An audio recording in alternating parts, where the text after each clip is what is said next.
Hey, Steve made it this morning. Yay! Love it when the admins show up. Right? I hope you didn't miss us too hard. We were gone for so long, I know. And I ran the end card on the last one and ran the title card. That's more for the everybody else who watches this later. So let's talk about our takeaways from last night's debate. And I'm going to open with this. Here's my two big takeaways. Let me actually read them from the description.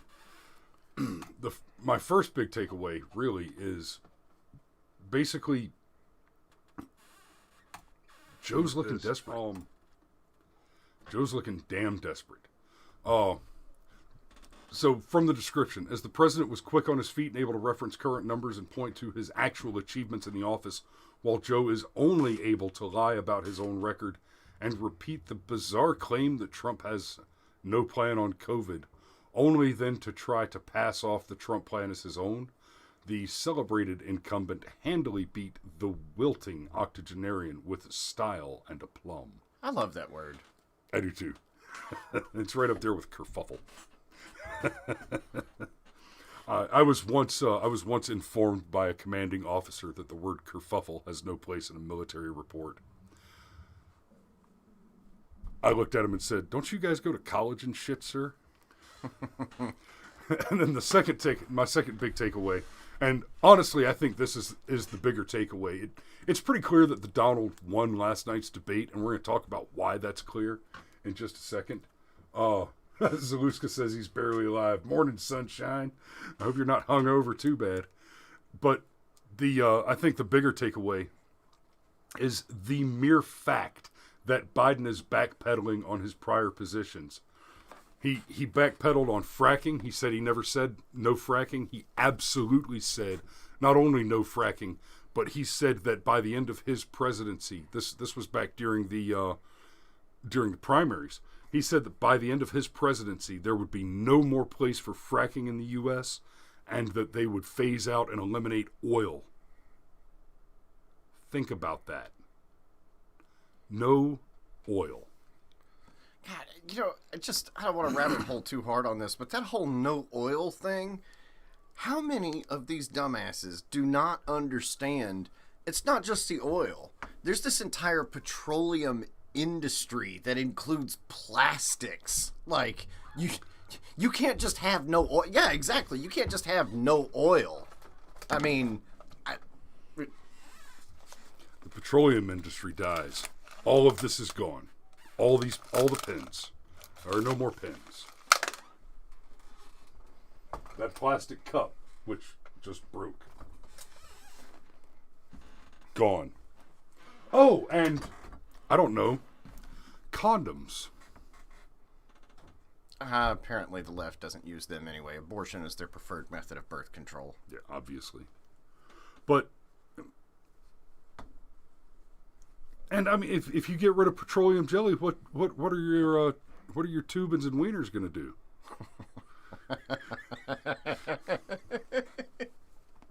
Because your Tubins, your wieners, your Stelters, because I mean, clearly they're not having sex with women. So, I'd actually obviously Stelter's a gay joke, but I figure I could throw that in there with the sex with women and the petroleum jelly and the I got it. Because Tubin got the tube out. Right. No, I'd actually like to. Our very first commenter today was Ada Cox, who said that she felt like the president did very, very well. That the president was composed and on his best behavior. And I would agree with that for the most part. And as far as Drew saying, you know what, I didn't watch Polytech's stream. And trust me, I ain't got no problem disagreeing with Alex. Love the guy. Yeah, I haven't watched his take yet. So we're not gonna go too hard into that. For me, and this is one of the things that I really wanted to talk about, was the whole 500 kids thing. Yeah. Oh. You just go ahead and start on that. Okay, before we get to the funny bits, because there are some funny bits. Okay, but the 500 kids thing. Here's what's wrong with that, all right? We're not talking about separating 500 kids from their parents. That's not what happened. What happened is we separated 500 kids from coyotes. Okay, we separated 500 kids from grown men that, as a profession, illegally cross back and forth across the border, and they use children as meat shields. That's what we separated 500 kids from. And if you just want to get really spooked out by it, those are the 500 that we know we separated from coyotes. How many hundreds, possibly thousands more, were not separated from somebody using them as a slave, a sex slave possibly, or just straight up as a human shield? I mean, because that's what, oh, I'm here with my kid, oh. They can get the kids back. All they have to do is show up for court, and they can get the kids back. And how shitty of a parent are you, where all you have to do is show up, and here's your baby, you can have your baby back. Yeah, like I was telling you earlier. I mean, we're talking about parents who have been separated from their children and then not come back for them. So what we're talking about is either the child came without the parent, which is the case in many of these in many of these schemes, or after having crossed the border illegally, the parent managed to escape custody or enter custody and be deported without being able to prove their connection to the child. And let's be clear, part of being able to prove your legitimate parentage of the child is a DNA test. So it's not like we're just saying, oh, well, you don't have documentation. Papers, please. Oh, then we get to take your baby. Right, that's not the game we're talking about.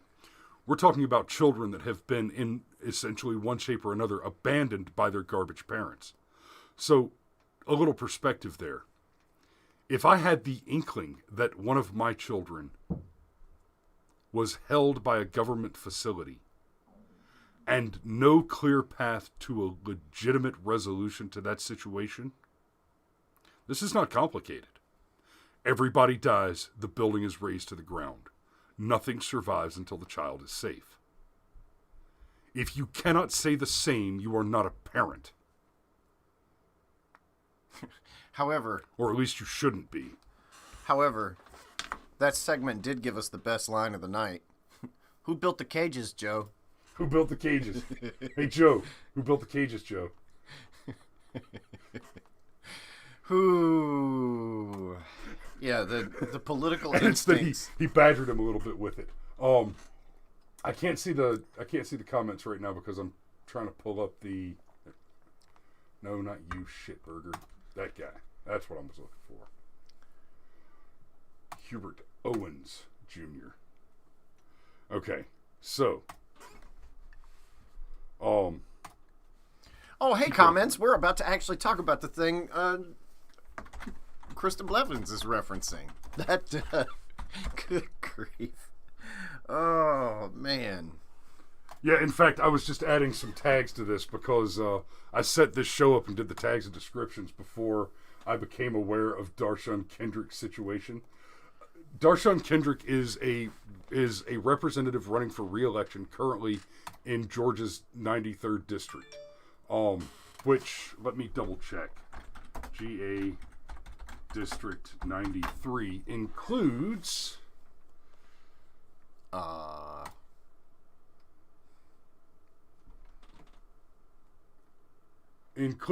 Rockdale County. It's my district.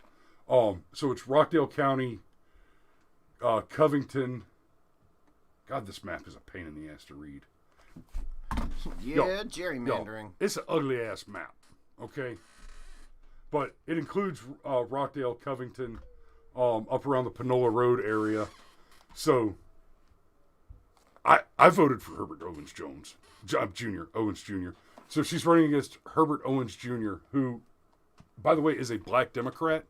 I'm sorry, Republican. And all things considered in this area, I love to vote for black Republicans. Especially in this area, because this habit of the Democrat to assume and to take for granted the black vote, when the Democrat makes it very clear that black lives only matter in contested elections. Yeah, and even numbered years for about 3 weeks. And only if the election is contested. If, for example, you're Hank Johnson running unopposed in your district, he doesn't give a shit. He's done less than nothing for you. And to be very clear, when I say he's done less than nothing for you, he has expressed to the world that you, as a black man living in Georgia, are represented by a black man who believes that islands tip over if they're overpopulated. Yeah, I was about to say, he kept Guam from tipping over.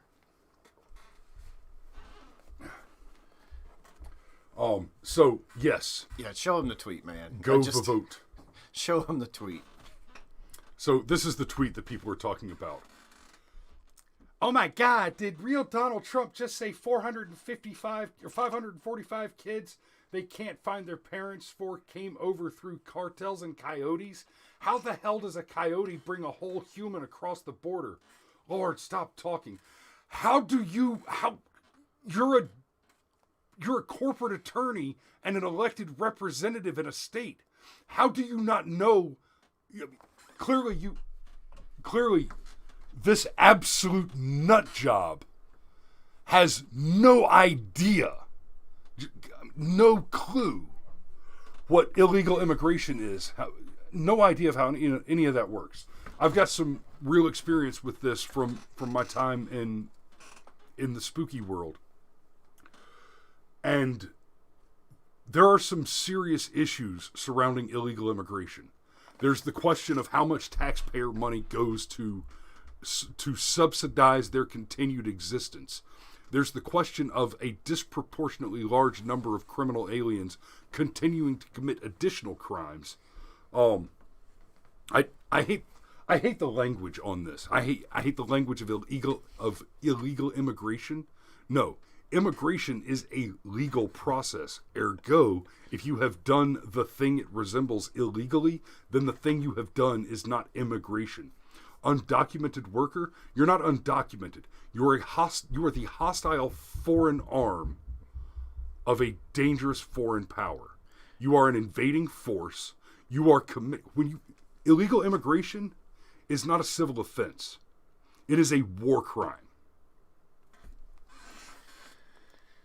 Yeah.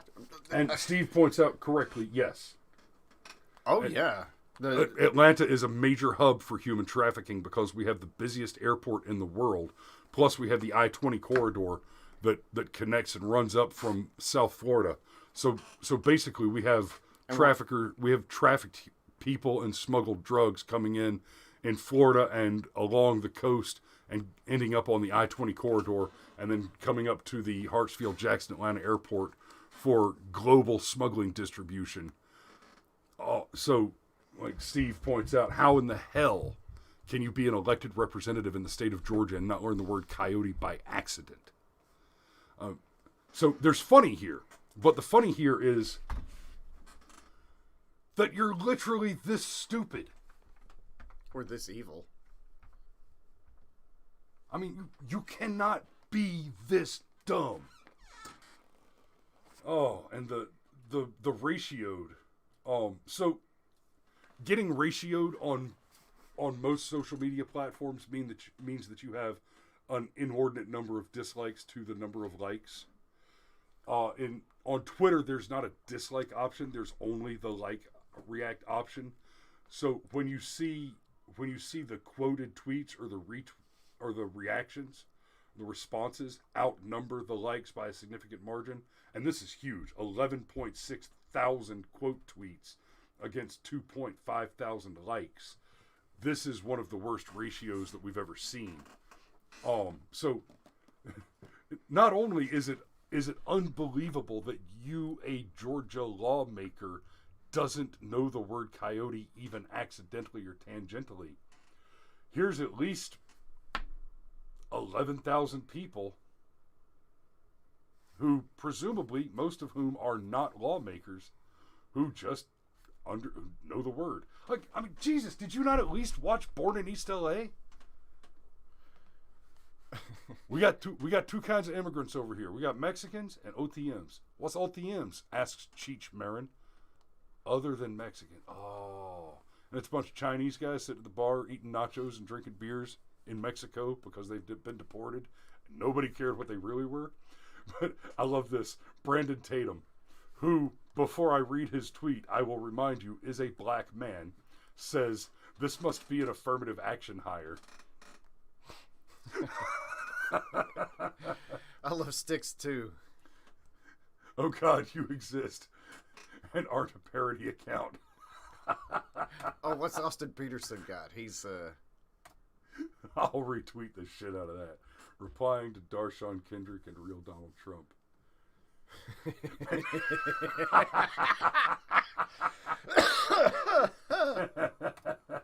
That's solid. So yeah, Lori Hendry was got, OMG, she's dumb. You cannot be this stupid.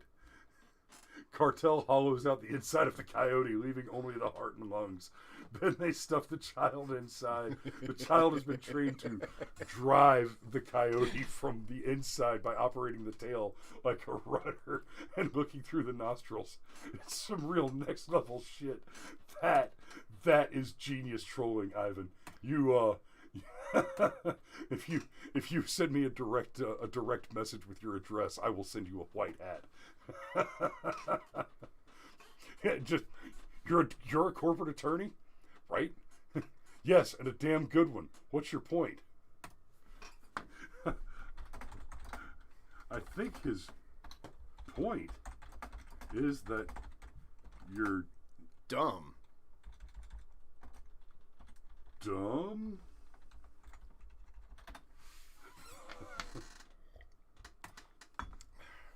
Yes. So, proof that education does not equal intelligence. Nope. All you have to do is pass the test.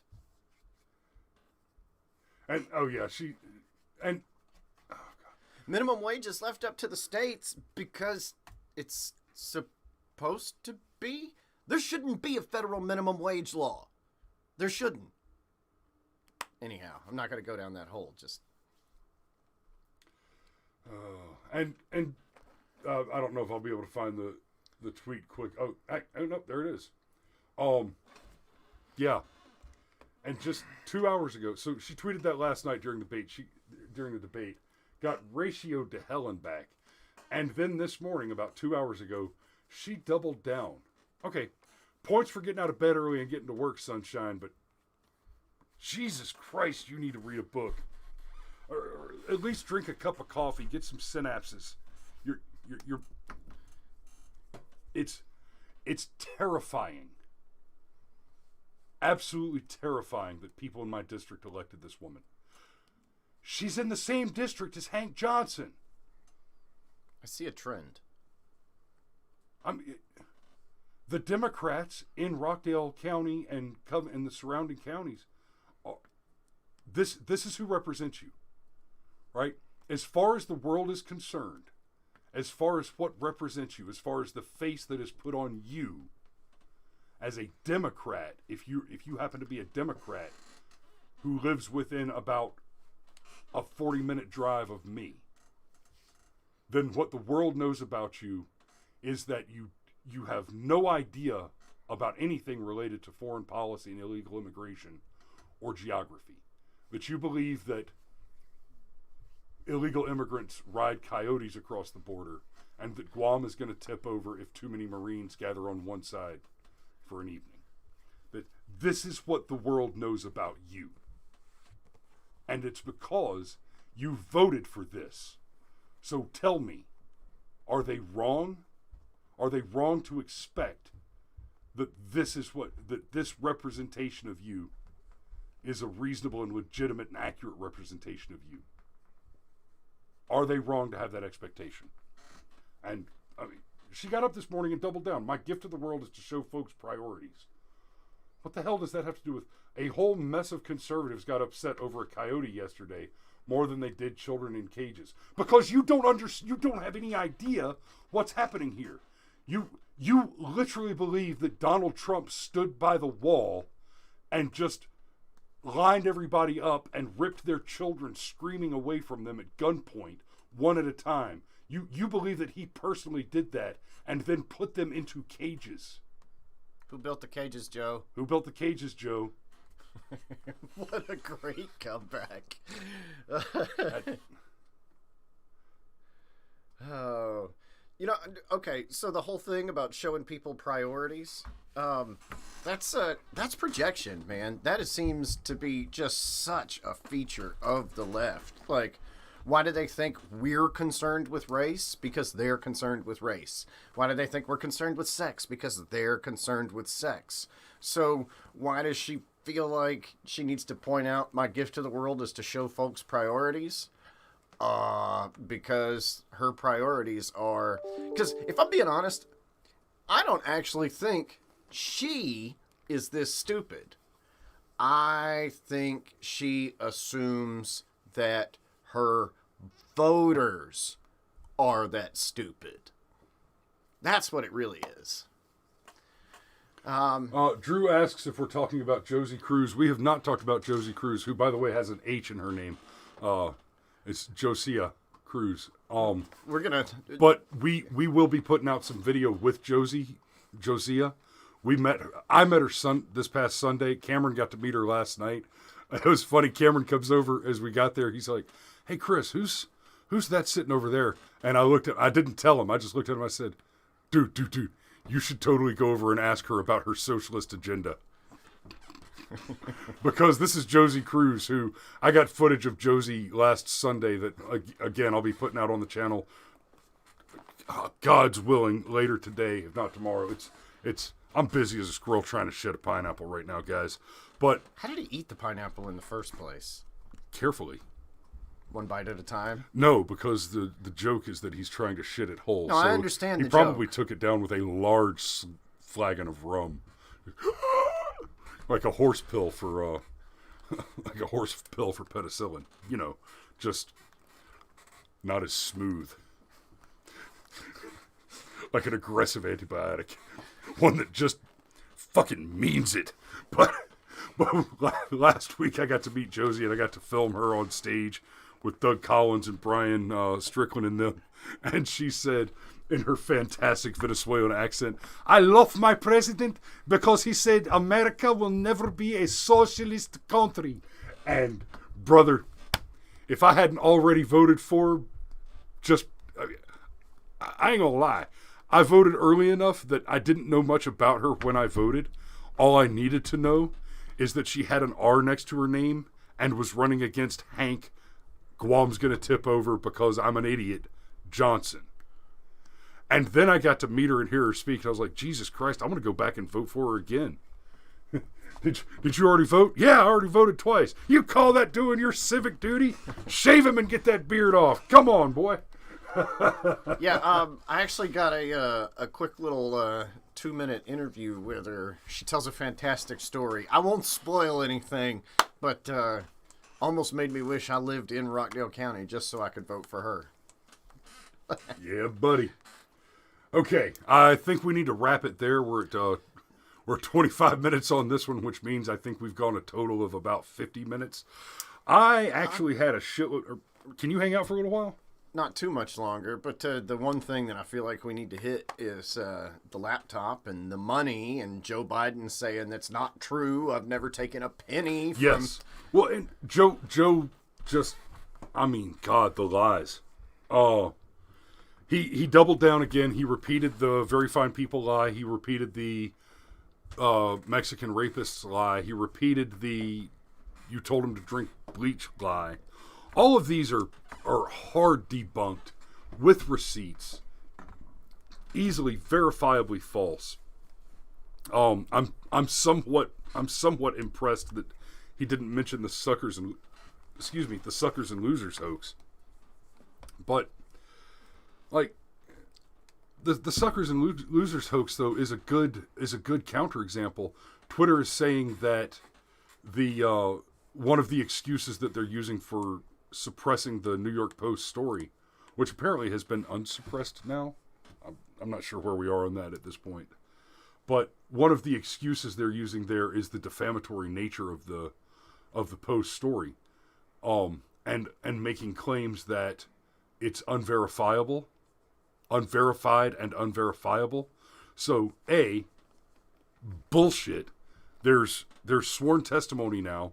When we say we brought the receipts, what we mean is we brought evidence. But in the case of Hunter Biden's laptop, there's a literal receipt for the exchange of the laptop to the repair shop. A literal receipt with Hunter's contact information and signature on it.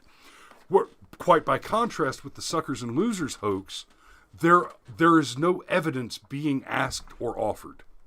Yeah, and especially with regard to the suckers and losers, even people that don't like Donald Trump are like, I never heard him say that. And that, as far as I know, Donald Trump loves the troops. Yeah.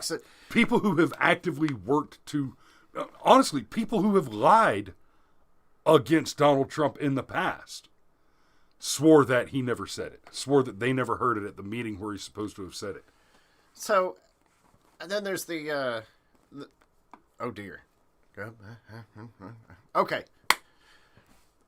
So just had to follow the thread back around. I got it. I'm right here. Okay. When he said he never took the money. Well, technically, he's true. He didn't take the money. No. Technically, you could let me finish my point before you refute the evidence it. To this point says that he never received the money directly. Yes, when Biden blamed the Russians for the laptop. Oh, we're going here again. Russia. Here we go again. Russia. And I'm sorry. Now we've been derailed from your whole thing, but Biden had the nerve to go for Russia in the debate last night. Ratcliffe's already gotten out ahead of that and debunked it and said no. No one in the quote, no one in the intelligence community has information, has intelligence to suggest that, and no one in the intelligence community has communicated that we have intelligence to suggest Russia is responsible for the laptop to anyone in the government. Period. And he said very, very clearly on this, it's a pity that the people who are always complaining about weaponizing and politicizing the intelligence agencies are the people who are actively weaponizing and politicizing the intelligence agencies. Yep. So, back on the rail. So, no, technically, the evidence doesn't say that he took the money. What the evidence does say is that he set up some mafioso pay-to-play thing, where, basically he'd, for example, take his crackhead son and use him as a pass-through.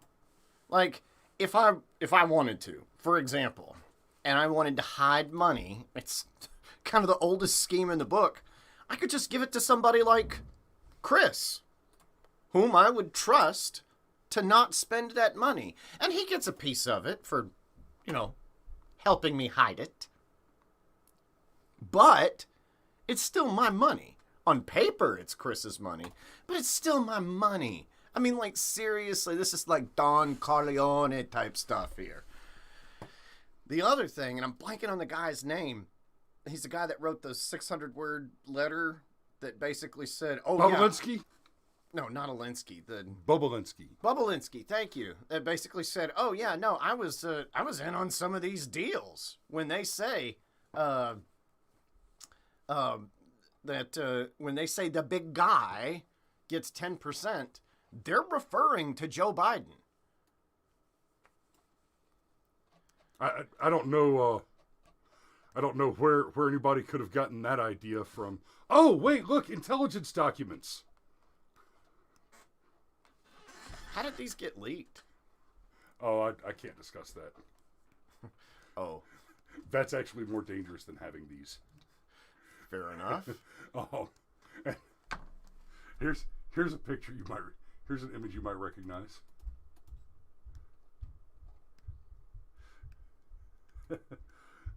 Let's talk about racism in the intelligence community for a second.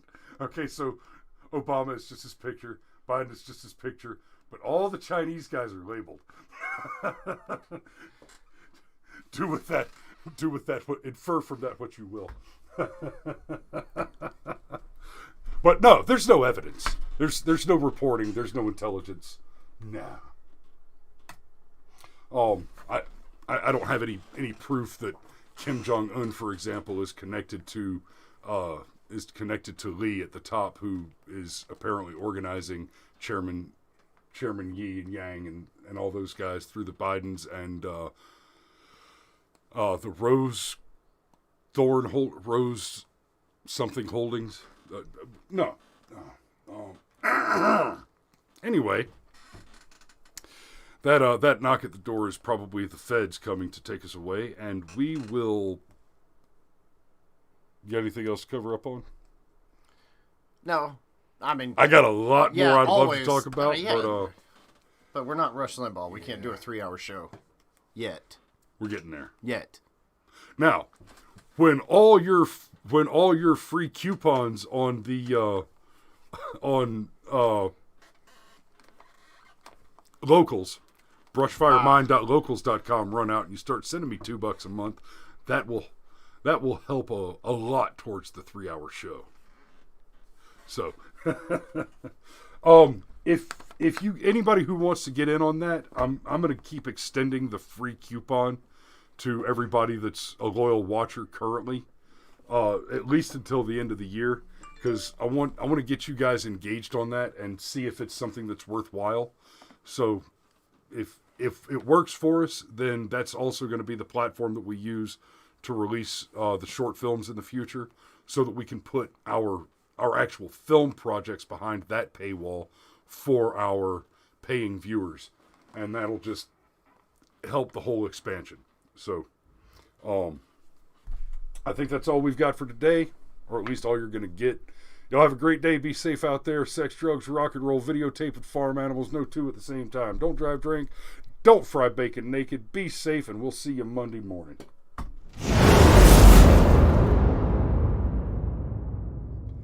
That's what we call a safety brief.